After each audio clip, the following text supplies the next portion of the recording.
નમસ્કાર. આજે આપણે ધોરણ 10માં પાઠ 14 જે છે એની સમજૂતી મેળવવાની છે. તો સર્વપ્રથમ સમજૂતી મેળવતા પહેલાં આપણે એમાં આવતા શબ્દો જે છે એના વિશે માહિતી મેળવીએ. તો પાઠ જે છે એ જન્મોત્સવ સંધિ છૂટી ગણવામાં આવે તો જન્મ પ્લસ ઉત્સવ, કે જે કોઈના જન્મનો ઉત્સવ જે છે એ મનાવવામાં આવે છે તેને જન્મોત્સવ કહેવામાં આવે છે. લેખક ના છે સુરેશ જોશી. એનો સાહિત્ય પ્રકાર છે નવલિકા. એમાં આવતા સમાનાર્થી શબ્દ જે છે એના વિશે આપણે જોઈએ.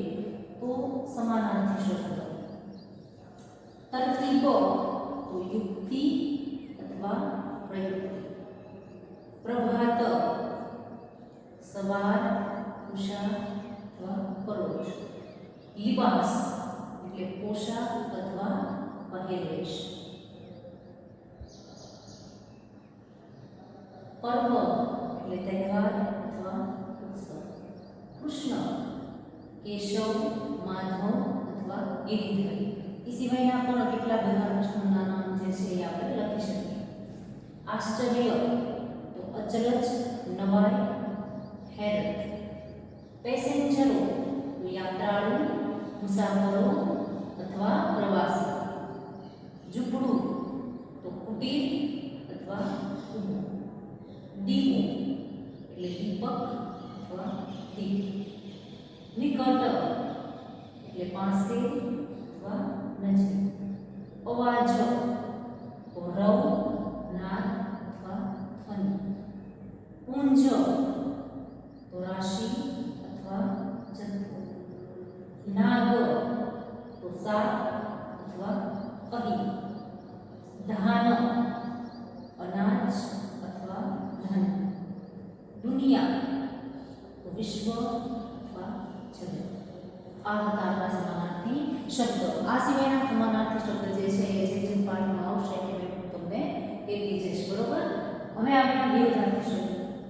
તો સવાર વિરુદ્ધાર્થી સાંજ, પાછળ વિરુદ્ધાર્થી આગળ, ધ્યાન વિરુદ્ધાર્થી બેધ્યાન, નજીક વિરુદ્ધાર્થી દૂર, રુદન વિરુદ્ધાર્થી હાસ્ય, અનુભવી વિરુદ્ધાર્થી બિન અનુભવી, જાગતા વિરુદ્ધાર્થી સૂતા, સુખી વિરુદ્ધાર્થી દુઃખી, આનંદ વિરુદ્ધાર્થી શોક, ખુલ્લું વિરુદ્ધાર્થી બંધ થવું, નિશ્ચિત વિરુદ્ધાર્થી અનિશ્ચિત, જન્મ વિરુદ્ધાર્થી મૃત્યુ, અંધારું વિરુદ્ધાર્થી અજવાળું. આ હતા આપણા વિરુદ્ધાર્થી શબ્દ. ત્યારબાદ જોઈએ તળપદા શબ્દ.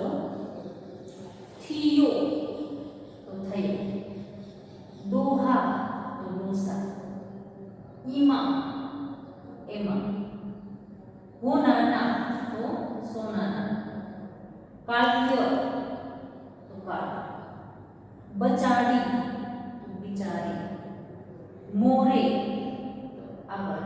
આપણે શબ્દ બોલતા હોય ને મોર એટલે આગળ, દખી તો દુખી, હાવ તો સાવ, છપારા તો છાપરા, છીએ તો છે, દેખવા એટલે જોવા, નહોતું તો નહતું, ભાળ તો ખબર, સાંભળે તો સાંભળશે, ભાળ્યું તો જોયું, ભય તો ભાઈ, મેલો તો મૂકો, કોણ તો કોણ, હારે તો સાથે, દીઠા તો જોયા, ઈમ તો એમ. આ હતા આપણા તળપદા શબ્દ. ત્યારબાદ જોઈએ શબ્દ સમૂહ માટે એક શબ્દ. પહેલો છે જડી બુટ્ટાના વણાટનું એક જાતનું કાપડ તો કિંગ ખાપડ. બીજું છે દુઃખના લીધે ઉકાળા કરવાથી તો કણસું, વૃક્ષોની હારમાળા તો વનરાજી, આંસુઓની ધારા તો અશ્રુધારા, આંખ આગળ ખડું થઈ જાય એવું પાઠ્યપુસ્તકમાં આ પાઠ જે છે એમાં આવતા શબ્દો. હવે આપણે જોઈએ તો કે સમગ્ર પાઠ જે છે જન્મોત્સવ, આપણે એમ કહેતા હોઈએ હાલનામાં આપણે બર્થડે પાર્ટી કહેતા હોય, તો એ ગુજરાતી શું થયું? જન્મોત્સવ, જન્મનો ઉત્સવ મનાવવો. તો અહીં આપણે આ જે પાઠ ભણવાનો છે જન્મોત્સવ, એ પાઠમાં બે પરિસ્થિતિનું વર્ણન કરવામાં આવેલું છે. એક પરિસ્થિતિ એવી છે કે મંદિરમાં જ્યારે જન્માષ્ટમીના દિવસે કૃષ્ણ જે છે એનો જન્મ થાય છે, અને બીજી જ સામે એવી પરિસ્થિતિ છે કે બસ સ્ટેશન છે, છાપરા બાંધીને ગરીબ લોકો રહે છે, એ જ સમયે એક બાળકનો જન્મ થાય છે. તો બંને પરિસ્થિતિનું એક એક પેરેગ્રાફ દ્વારા વર્ણન કરેલું છે. એક પેરેગ્રાફમાં તમને કૃષ્ણ જન્મનું વર્ણન હશે, તો એના પછીનો પેરેગ્રાફ હશે એમાં તમારે આ ગરીબ બાળક જે છે કે જેને જન્મતાની સાથે જ એના અપંગ બનાવી દેવામાં આવે છે. ગોઠણથી પગ જે છે એને, ઘૂંટીથી પગ જે છે એને તોડી નાખવામાં આવે છે. તો એક કૃષ્ણ જન્મ થાય છે તો સરસ એવા ઢોલ નગારા વાગે છે, ગોપીઓ ગીત ગાઈ રહી છે, લોકો વિવિધ પ્રકારની વાનગીઓ જે છે કૃષ્ણને ભોગ સ્વરૂપે ધરેલી હોય છે. પણ સામે બીજી બાજુ જોઈએ એથી ખરાબ પરિસ્થિતિ જે છે કે જે ગરીબ બાળકનો જન્મ થાય છે એને જન્મતાની સાથે જ અપંગ બનાવી દેવામાં આવે છે.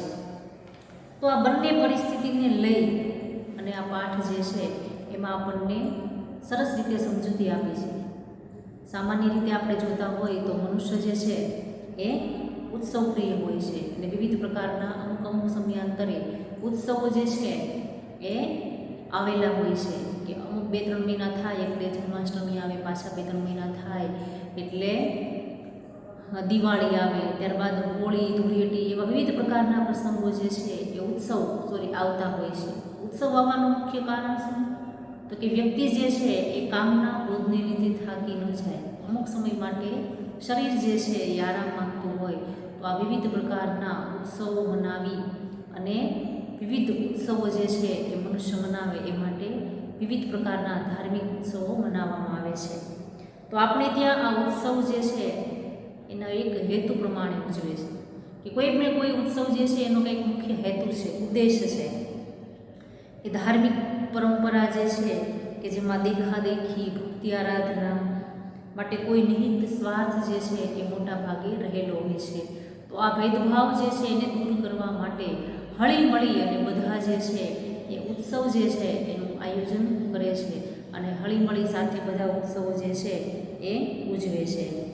તો સમગ્ર પાઠ દ્વારા આપણે બે પ્રકારની પરિસ્થિતિ આપણી સામે આવેલી છે. તો આ બંને પરિસ્થિતિનું સરસ રીતે લેખક જે છે એ વર્ણન કરે છે. તો આપણે પાઠ જે છે એને આગળ જોઈએ એ પહેલાં આપણે લેખક પરિચય જે છે એની માહિતી મેળવીએ. પાઠ 14 જન્મોત્સવ, એમના લેખક છે સુરેશ જોશી. એમનો જન્મ 30/5/1921, અવસાન તારીખ 3/9/1986. સુરેશ હરિપ્રસાદ જોશી એમનું પૂરું નામ છે. નો જન્મ સુરત જિલ્લાના બારડોલી તાલુકાના વાલોડ ગામમાં થયો હતો. વડોદરાની મહારાજા સયાજીરાવ યુનિવર્સિટીમાં ભાષા ભવનમાં અધ્યક્ષ તરીકે સેવા નિવૃત્ત થઈ જીવનના અંત સુધી વડોદરામાં જ વસ્યા. મરણોત્તર અને છિન્ન પત્ર એમની નોંધપાત્ર નવલકથાઓ છે. ગૃહપ્રવેશ તેમનો નોંધપાત્ર વાર્તા સંગ્રહ છે. જનાંતિકે, ઇદમ સર્વમ ઇતિ મેમતિ જેવા સંવેદનાસભર નિબંધ સંગ્રહો છે. કિંચિત ચિંતયામિ મનસા, અષ્ટમોધ્યાય જેવા વિવેચન ગ્રંથો આપ્યા છે. તેમણે રણજીતરામ સુવર્ણચંદ્ર તથા ગુજરાત સાહિત્ય અકાદમી, ગાંધીનગર અને દિલ્હીના એવોર્ડ જે છે એ પ્રાપ્ત થયેલા છે. તો આ હતો આપણો લેખક પરિચય કે સરસ એવી કૃતિઓ જે છે, નિબંધ સંગ્રહો, વિવેચન ગ્રંથો, વિવિધ પ્રકારની નવલકથાઓ આપી અને પોતે વિવિધ એવા એવોર્ડ જે છે એ પણ પ્રાપ્ત કરેલા છે. હવે આપણે જોઈએ કે સમગ્ર પાઠ જે છે એમાં આ બે પરિસ્થિતિનું છે વર્ણન કરેલું છે એ કેવી રીતે છે એને આપણે બોધ સ્વરૂપે જોઈએ. ગૃહપ્રવેશ વાર્તા સંગ્રહમાંથી લેવામાં આવેલી આ વાર્તામાં સમયના એક જ બિંદુ પર બે પરિસ્થિતિનું સમાંતર આલેખન થયું છે. તમને એક વાક્યમાં પ્રશ્ન પૂછે કે જન્મોત્સવ પાઠ જે છે એ શેમાંથી લેવામાં આવેલ છે, તો ગૃહપ્રવેશ વાર્તા સંગ્રહમાંથી આ વાર્તા જે છે એ લેવામાં આવેલી છે કે જેમાં બે પરિસ્થિતિનું વર્ણન કરેલું છે. સમયાંતરે, સમયના અંતરે મેં તમને કીધું એમ કે એક પેરેગ્રાફ એવો હશે કે જેમાં તમને કૃષ્ણ જન્મનું વર્ણન હશે, તો સામે બીજે પક્ષે ગરીબ બાળકના જન્મનું વર્ણન હશે. બે પરિસ્થિતિ સમાન જ છે, પણ બંને પરિસ્થિતિમાં શું ફેર છે એની વાત કરેલી છે. જેમાં અસિતના ટેકનોલોજીના જ્ઞાનના કારણે થતો કૃષ્ણ જન્મ. અસિત નામનો કોઈ માણસ છે જે એન્જિનિયરનું હજી ભણીને જ આવે છે. એમની પાસે ઇલેક્ટ્રિક દ્વારા કૃષ્ણ જે છે એ અને વિવિધ પાત્રો જે છે એ એવી રીતના ગોઠવવામાં આવેલા છે કે બધું જ આપણે કેમ ટીવી સામે જોતા હોય અને કૃષ્ણ જન્મ આપણી આબેહૂબ થતો હોય એવું વર્ણન જે છે એવી ગોઠવણ પોતે કરે છે. એની સાથે ભળેલું લોકોનું કુતૂહલ અને આનંદનો પ્રસંગ છે. તો અસિત જે છે એ જે પણ કંઈ તરકીબ એટલે કે યુક્તિ જે છે કરે છે, તો લોકો જે છે એને કુતૂહલ થાય છે. કુતૂહલ એટલે જાણવાની ઈચ્છા થાય છે કે ભાઈ એ તો એવી તો કેવી ગોઠવણ કરેલી હશે, કેમ કે બધું દ્રશ્ય જે છે એ પડદા પાછળ છે. જ્યારે કૃષ્ણ જન્મનો સમય થાય રાતે 12 વાગે ત્યારે જે પડદો ઉઠાવી અને સમગ્ર દ્રશ્ય જે છે એ દ્રશ્ય કરવામાં આવશે. એટલે લોકો જે છે એ કલ્પના કરે છે, કુતૂહલ એનામાં રહેલું છે કે આગળ શું થશે, કેવું હશે. જ્યારે કિશનનો જન્મ કાનજી માટે આનંદનો અવસર નથી, તો સામે જ પક્ષે ગરીબ એવો કાનજી નામનો માણસ છે, એના ઘરે એક બાળક જન્મે છે કે જેનું નામ કિશન પાડવામાં આવેલું છે. એના માટે કોઈના ઘરે બાળકનો જન્મ થાય તો એ ખૂબ આનંદી હોય, પછી એ દીકરો હોય કે દીકરી હોય એના માટે ખૂબ આનંદ હોય છે. પણ આ કાનજી નામનો માણસ છે એના માટે પોતાના ઘરે બાળક જન્મે છે એ આનંદની વાત નથી. શું કામ? કેમ કે મુખ્યમાં એની ગરીબી રહેલી છે. એ ગરીબ છે, પોતાના બાળકોને પોતે એક ટંકનું જમવા પણ આપી શકે એવી એની પરિસ્થિતિ નથી. એટલા માટે અહીં કૃષ્ણના જન્મની પરિસ્થિતિ હળવી શૈલીમાં રજૂ થઈ છે, તો કિશનના જન્મની પરિસ્થિતિ અત્યંત કરુણતાથી રજૂ થઈ છે. સામાન્ય પ્રવાહ પ્રમાણે કૃષ્ણ જન્મ જે છે એની ઉજવણી કરવામાં આવે છે, એટલે લોકો સાવ હળવાફૂલ થઈ અને કૃષ્ણ જન્મ જે છે એનો પ્રસંગ વાંચી શકે. પણ સામે જ પક્ષે જ્યારે આ કાનજીના પરિવારની વાત આવે ત્યારે વ્યક્તિ જે છે એ ભાવ વિભોર બની જાય છે, અત્યંત દુઃખી બની જાય છે. વાર્તાના અંતે કાનજી પોતાના દીકરાના પગ તોડાવીને જીવનભર ભીખ દ્વારા રૂપિયા કમાવાનો રસ્તો કરી દે છે. કે હાલ જે છે એ મુખ્ય ગરીબીનું મુખ્ય આપણે કારણ ખબર પડે જ છે કે વ્યક્તિ જે છે એ પોતે મહેનત કરવાથી ભાગે છે. એવું ન હોઈ શકે કે આપણે ગરીબ છીએ તો આપણા સંતાનો જે થશે એ પણ ગરીબ હશે, તો પોતાનું બાળક ભૂખ્યું ન રહે. એટલા માટે જો હાથ પગ હોય, શરીર સરસ હોય તો કોઈ ભીખ ન આપે. તો આપણે પણ એમ કહીએ ને કે ભાઈ ભગવાને શરીર આપ્યું છે, તંદુરસ્તી આપી છે, તો ભીખ શું કામ માગવી જોઈએ, કે કામ કરીને કમાવું. પણ જો આ અપંગ બની જશે તો જ લોકોને એની ઉપર દયા આવશે. એટલે જન્મતાની સાથે જ કાનજી જે છે એ પોતાના દીકરાના પગ જે છે એ તોડાવી નાખે છે અને જીવનભર ભીખ માગીને જ ખાવાનો રસ્તો જે છે એ કરી આપે છે. માણેકની લાચારી અને દુઃખ વધારે પીડાદાયક છે કે માણેક નામની આ કાનજી જે છે એની પત્નીનું નામ છે માણેક, કે પોતે જે છે એ હાલ તો પ્રસૂતિની પીડાથી દુઃખી જ છે, પણ જ્યારે પોતાનું બાળક જન્મે છે ત્યારે એને મોઢું પણ બતાવવામાં નથી આવતું અને પગ જે છે એ તોડાવીને અપંગ બાળક એના ખોળામાં આપવામાં આવે છે. તો એક પણ પ્રકારની એ પણ લાચારી છે. એક માને એના બાળકનું મુખ પણ બતાવ્યા વગર જીવનભર અપંગ કરી દેવા માટે મોકલી આપવામાં આવે છે. આમ જન્મની બે પરિસ્થિતિને એક સાથે બતાવીને વાસ્તવિકતાને અત્યંત કરુણ રીતે આલેખાય છે. તો આવી રીતે જીવનમાં રહેલી બે પરિસ્થિતિ જે છે એનું વર્ણન કરી અને ખૂબ વાસ્તવિકતા જે છે એને અત્યંત કરુણ બનાવી દેવામાં આવેલી છે. ટૂંકમાં જોઈએ તો કે ગરીબ જે છે એ વધારે ગરીબ બની રહ્યા છે અને પૈસાદાર વધારે પૈસાદાર બની ગયા છે. એનું મુખ્ય કારણ શું? તો કે ગરીબ જે છે એ પોતે મહેનત કરવાથી ભાગે છે અને કદાચ મહેનત કરે છે તો સામે પક્ષે એને એવું વળતર નથી મળતું કે જેના લીધે પોતે જીવનભર ગરીબીમાં પોતે જીવન વિતાવે છે. તો આ હતો આપણા મુખ્ય પાઠનો સાર. હવે આપણે પાઠ જે છે એની મુખ્ય શરૂઆત કરીએ. ઘડિયાળમાં 11:30 થયા હતા. સાંજનો સમય છે. રાતે 11:30 ઘડિયાળમાં વાગેલા હતા. હવે અડધા જ કલાકની વાર હતી કે અડધો જ કલાક બાકી હતો કૃષ્ણ જન્મ માટે. લાલ કિંખાબના પડદાની પાછળ કૃષ્ણ જન્મની બધી જ તૈયારીઓ થઈ ચૂકી હતી. હવે જે કૃષ્ણ જન્મની તૈયારી કરેલી છે ઇલેક્ટ્રિક દ્વારા, તો આ લાલ રંગનો કિંખાબનો પડદો, જો આપણે કીધું કે કિંખાબ કોને કહેવાય? તો કે જડીબુટ્ટાના વણાટનું એક જાતનું એવું કાપડ હોય, આપણે ટૂંકમાં મલમલનું કાપડ કહીએ, એવો પડદો જે છે એની પાછળ કૃષ્ણ જન્મની બધી જ તૈયારી થઈ ચૂકી છે. વૃંદાવન દાસનો મોટો દીકરો અસિત અમેરિકા જઈને ઇલેક્ટ્રિક એન્જિનિયરિંગનું ખાસ શિક્ષણ પ્રાપ્ત કરી આવ્યો. આ અસિત જે છે એ કોણ હતો? તો કે વૃંદાવન દાસનો મોટો દીકરો કે જે પોતે અમેરિકા જઈ ઇલેક્ટ્રિક એન્જિનિયરિંગનું ખાસ શિક્ષણ મેળવી આવ્યો હતો. એટલે પોતે કૃષ્ણ જન્મની એવી ગોઠવણ કરેલી હતી. એણે બધાને આશ્ચર્યમાં ગરકાવ કરી નાખે એવી તરકીબ રચી હતી. એણે તરકીબ એટલે કે યુક્તિ અથવા પ્રયુક્તિ, એવી યુક્તિ કરેલી હતી કે લોકો બધા આશ્ચર્યચકિત બની ગયા હતા. ગરકાવમાં, આશ્ચર્યમાં ગરકાવ કરી નાખે એટલે કે ડૂબાડી દે.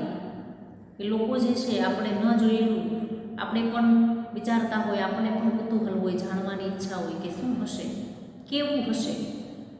તો એણે એવી તરકીબ જે છે એ રચી હતી કે જેનાથી લોકો જે છે એ પોતે આ જાણવા માટે ઉત્સાહી હતા.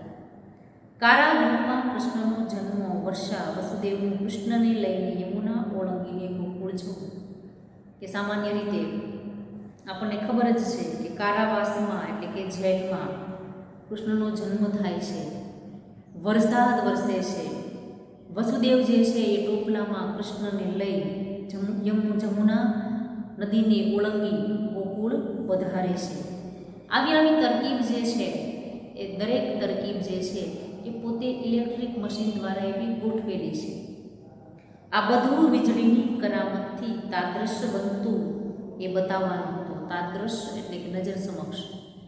આ બધું જ પ્રસંગ જે છે એને પોતે વીજળીની કરામતથી એટલે કે ઇલેક્ટ્રિક મશીન દ્વારા આપોઆપ બધી ક્રિયા થાય એવી યુક્તિથી બધું એ બતાવવાનું હતું. આથી બધા આતુર હતા, એટલે કે જોવા માટે બધા આતુર હતા. લાલ કિંખાબનો પડદો ક્યારે ખુલે તેની રાહ જોઈ રહ્યા હતા. લોકો જે છે એને એ જ વાટ હતી કે આ કિંખાબનો પડદો જે છે એ ક્યારે ખસે અને ક્યારે અમે આ કૃષ્ણ જન્મનો ઉત્સવ જે છે એની મજા માણીએ. તો આ હતી એક પેરેગ્રાફ આપણે આ જોયું એ સમગ્ર કૃષ્ણ વર્ણન હતો. કૃષ્ણ જન્મ ઉત્સવમાં કેવું કેવું આયોજન કરેલું છે, કેવી પરિસ્થિતિ છે એના વિશે વાત કરેલી હતી. હવે જોઈએ તો સામે પક્ષે આપણને કરુણ બનાવી દે, ભાવ વિભોર બનાવી દે એવી પરિસ્થિતિનું વર્ણન છે. સ્ટેશનની ઘડિયાળમાં 11:30નો ટકોરો હમણાં જ પડ્યો હતો. સામે પક્ષે પણ કૃષ્ણ જન્મમાં 11:30 થયા હતા. અહીંયા પણ સ્ટેશનની ઘડિયાળ હતી, એમાં 11:30 જે છે એનો બેલ હજી હમણાં જ વાગ્યો હતો. જનતા એક્સપ્રેસમાં ઉતરેલા પેસેન્જરોને લઈને બસ શહેર ભણી ઉપડી ચૂકી હતી. કે જનતા એક્સપ્રેસ જે છે એમાં ઉતરેલા પેસેન્જરોને લઈ અને બસ જે છે એ હમણાં જ શહેર તરફ ગઈ હતી. બસ સ્ટેન્ડ સુનસામ હતું, કેમ કે રાતના 11:30 વાગેલા હતા. એ સમયે લોકોની અવરજવર સાવ બંધ થઈ ચૂકી હતી, કે બસ સ્ટેન્ડ જે છે એ સાવ સુનસામ હતું.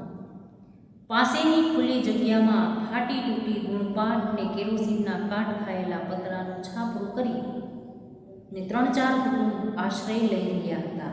હવે એ જ બસ સ્ટેન્ડ જે છે એની પાસેની ખુલ્લી જગ્યા હતી, એમાં ફાટી તૂટી ગુણપાટ એટલે કે આપણે ક્ષણના જે કોથળા કહીએ ને એ કોથળાની આડશ કરેલી હોય અને કેરોસીનના કાટ ખાયેલા પતરા હોય એનું છાપરું બનાવેલું હોય. તો એવા છાપરામાં 3-4 કુટુંબો જે છે એ આશ્રય લઈને રહ્યા હતા. એનો મતલબ એમ થાય કે ત્યાં રહેતા હતા, વસવાટ કરતા હતા. એમાંના એક ઝૂંપડામાં ફગફગીયો દીવો ટમટમતો હતો. એ બધા જ ઝૂંપડા હતા, એમાં એક જ ઝૂંપડું એવું હતું કે જેમાં ફગફગીયો એટલે કે પવનથી હલી રહ્યો હોય એવો દીવો જે છે એ ટમટમતો હતો. કોઈ સ્ત્રીના કણસવાનો અવાજ એ નિસ્તબ્ધતામાં સંભળાતો હતો. નિસ્તબ્ધતા એટલે શાંતિ. કે એ જ સમયે કોઈ સ્ત્રી જે છે એનું કણસવાનું એટલે કે દુઃખને લીધે પીડા થતી હતી કે એવી કોઈ પીડા નથી. જો કણસવું એટલે દુઃખના લીધે ઉકારા કરવા, એવી સ્ત્રી જે છે એનો અવાજ જે છે એ આ શાંતિમાં સંભળાઈ રહ્યો હતો. પણ એ ઝૂંપડાની વસ્તીએ એના પર ધ્યાન આપ્યું હોય એવું લાગતું નહોતું. પણ લેખક કહે છે કે આ સ્ત્રી જે છે એ પોતાને એટલી બધી પીડા થતી હતી, કણસતી હતી, છતાં પણ ત્યાં આજુબાજુમાં રહેતા કોઈ ઝૂંપડાના રહેવાસીએ એની ઉપર ધ્યાન આપ્યું હોય એવું લાગતું નહોતું, કેમ કે કોઈ બોલતું જ નહોતું. એ સ્ત્રી જે છે એને અતિશય પીડાને લીધે પોતે એકલી જ સ્ત્રીનો અવાજ આવતો હતો. આજુબાજુમાં રહેતા કોઈ લોકોએ એના પર ધ્યાન આપેલું નહોતું. ત્યાં અડધા ઊંઘમાં અને અડધા જાગતા એવી અવસ્થામાં કોઈ બોલતું સંભળાયું અને અચાનક જ અડધા ઊંઘમાં હોય ને અડધા જાગતા હોય એવા અવાજે એવી અવસ્થામાં એવી પરિસ્થિતિમાં કોઈ બોલતું સંભળાયું. એલા કાનજી માણકી કણસે છે, જરા જઈને જોતો ખરા. કે એ જ સમયે કોઈ બોલે છે કે એલા કાનજીની પત્ની છે માણકી, કે માણકી જે છે એ કણસે છે એટલે કે એની પીડા થાય છે, તો જરા જઈ જોતો આવ્યો. બીજાએ પણ એવા જ અવાજે જવાબ આપ્યો, એમાં હું જોવા જવાનું વખત થયો લાગે છે. તો બાજુમાં કંઈક બીજું બોલ્યું કે એમાં શું જોવા જવાનું હતું, કે વખત થયું લાગે છે. કેનો વખત થયો? તો કે બાળકને જન્મ આપવાનો સમય થઈ ગયો છે. તો એ તો પીડા થાય એટલે કણસે, એમાં કંઈ જોવા જવાનું હોય નહીં, એમ એનો કહેવાનો અર્થ છે. અંધારે ખૂણેથી કોઈ ડોસી ખોખારા કર્કશ અવાજે બગડ્યું અને એ જ સમયે અંધારામાં કોઈ ખૂણેથી કોઈ ડોસી એટલે કે કોઈ મોટી ઉંમરના માજી જે છે એ ખૂબ કર્કશ અવાજે બોલ્યા. માણકીએ જબરીને એના પેટમાંનું છોકરું જબરું માણ્યું. જબરું એટલે મોટું, કે માણકી જે છે એ પણ શરીરમાં ખૂબ મોટી હશે અને એનું બાળક જે છે એ પણ અંદર ખૂબ મોટું. ટંકર ખાણ દીધો તોય કોઈ કાંઈ ના વળ્યું. ટંકર ખાણ એટલે એક પ્રકારનો ક્ષાર કે જેને આપવામાં આવે કે જેનાથી બાળક જે છે એ જન્મે, પણ એનાથી પણ કોઈ ફેર પડતો નથી. હવે કાંઈ આવનારને પાછું ઠેલાય, એટલે પોતે એમ કહે છે કે જે જન્મ લેનાર છે એને પાછું થોડું મોકલાય.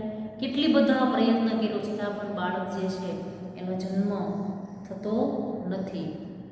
કર કાંઈ બાપડા, ભગવાનને પ્રાર્થના કરે છે કે હે ભગવાન તું કાંઈ કર હવે, કેમ કે જે બનતું હતું એ બધો જ પ્રયત્ન કરી ચૂક્યા છે.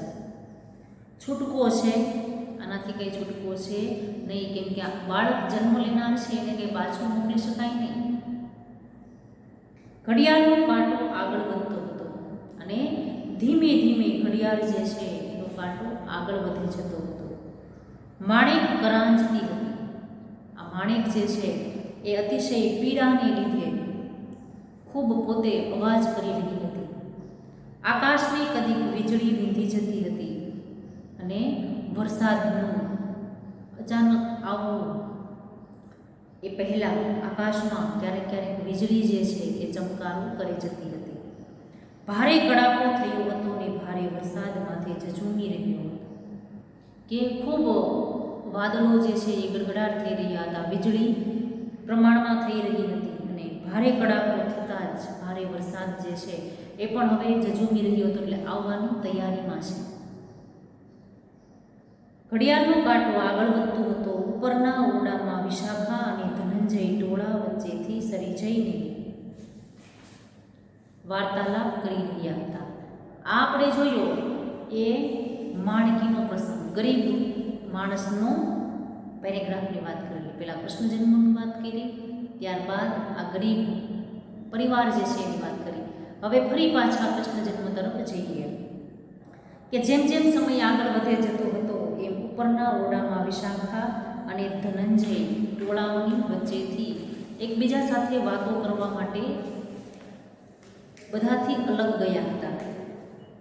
તેમને એમ લાગ્યું કે હવે તો નીચે જવું જ પડશે. એને એવું લાગે છે કે હવે કૃષ્ણ જન્મનો સમય થઈ ચૂક્યો છે, એટલે હવે આપણે નીચે જવું જોઈશે. વૃંદાવનદાસ અને તેમની મંડળી બેઠકમાં ભાગવતનું શ્રવણ કરતી હતી.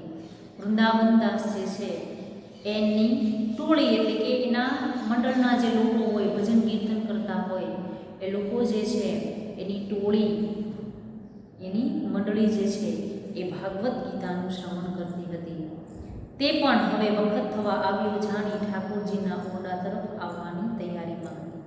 એ મંડળીને પણ ખબર પડી ગઈ કે હવે ઠાકોરજીનો કૃષ્ણ જન્મ જે છે એ થવાનો છે, ઠાકોરનો જન્મ થવાનો છે. તો એ પણ પોતે કૃષ્ણના ઓરડા તરફ આવવા માટે તૈયારી કરે છે. મધુસૂદન અને એની મિત્ર મંડળી બ્રિજના 2 રબર પૂરા કરી અસિતની કરામત જોવા યથાસ્થાને ગોઠવાઈ જઈને ટોળ ટપ્પા હાંકી રહી હતી.